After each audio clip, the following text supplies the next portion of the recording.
The city of Windhoek, capital of Namibia, a country ruled by South Africa for 70 years. The midnight of the 20th of March 1990 will mark the demolition of the last bastion of colonialism in Africa. Namibia was first occupied by Germany in 1884. After the First World War, it was mandated to South Africa for administrative purposes. In 1920, South Africa annexed Namibia and refused to give up its illegal rule, in spite of decisions against it by the International Court of Justice and the United Nations. In the South African so-called Parliament, only whites could represent Namibia. Blacks and coloreds were excluded. Today will be the last day of white supremacy and apartheid for Namibia. Under UN supervision, elections have been won by the black majority.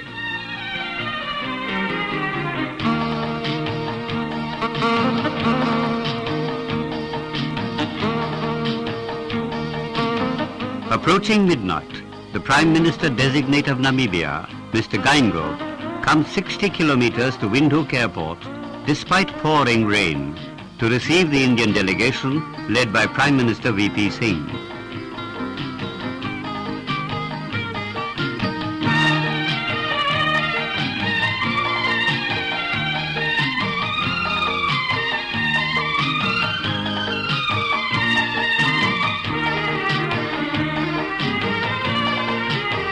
The scene now shifts to the Windhoek Athletic Stadium. About 50,000 people, including whites, are gathered to witness a ceremony which is of concern not only to Africans, but to the entire civilized world, which has continuously supported the Southwest African People's Organization's struggle for freedom. Among the leaders of world opinion represented here is Nelson Mandela, recently released by the South African government after almost half a lifetime's imprisonment.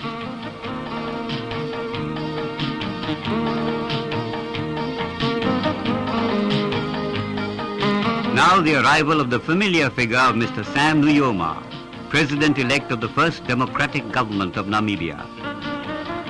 The son of a farmer, Sam, after a minimal education, worked as a laborer and as a clerk. No wonder the people of Namibia identified with him, and they placed their faith in him, for he has led SWAPO's struggle for freedom for the past 30 years.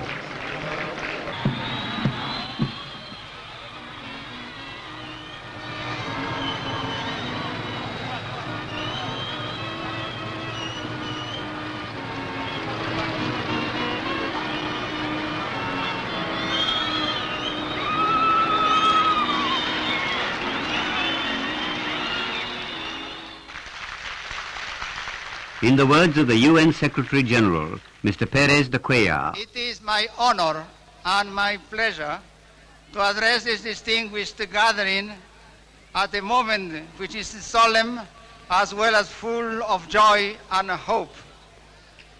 A new state is about to be born, and at long last to take its rightful place among the community of nations.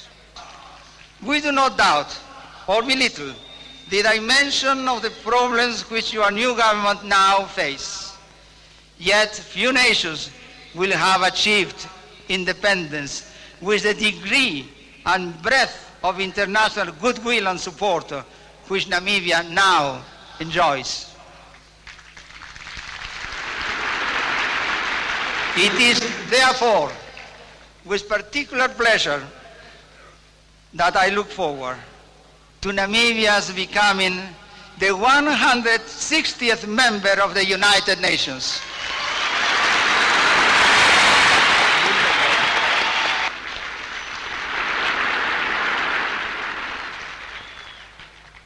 Mr. F.W. de Klerk, President of South Africa.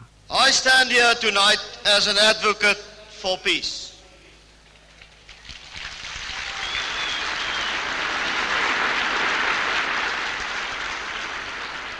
The season of violence has passed for Namibia and for the whole of Southern Africa.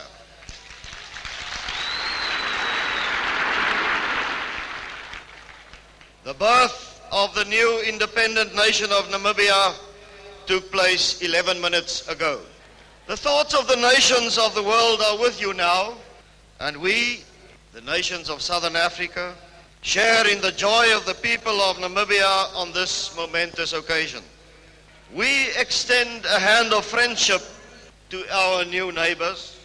Together we should seek to build a constructive and mutually rewarding relationship between our two countries. Good neighborliness is in our mutual interest. May Almighty God be with you and bless you.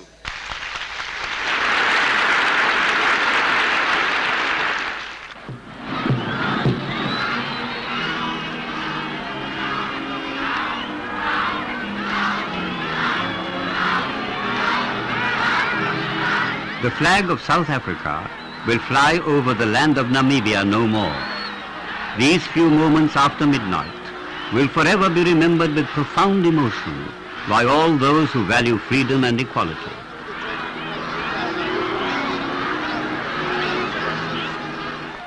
Now the flag of the newborn nation, a sun blazing amid colors of blue, red and green, takes its rightful place in the night sky, promising the dawn of a future of both hope and challenge for the people of Namibia, finally freed from the fetters of slavery after more than 100 years.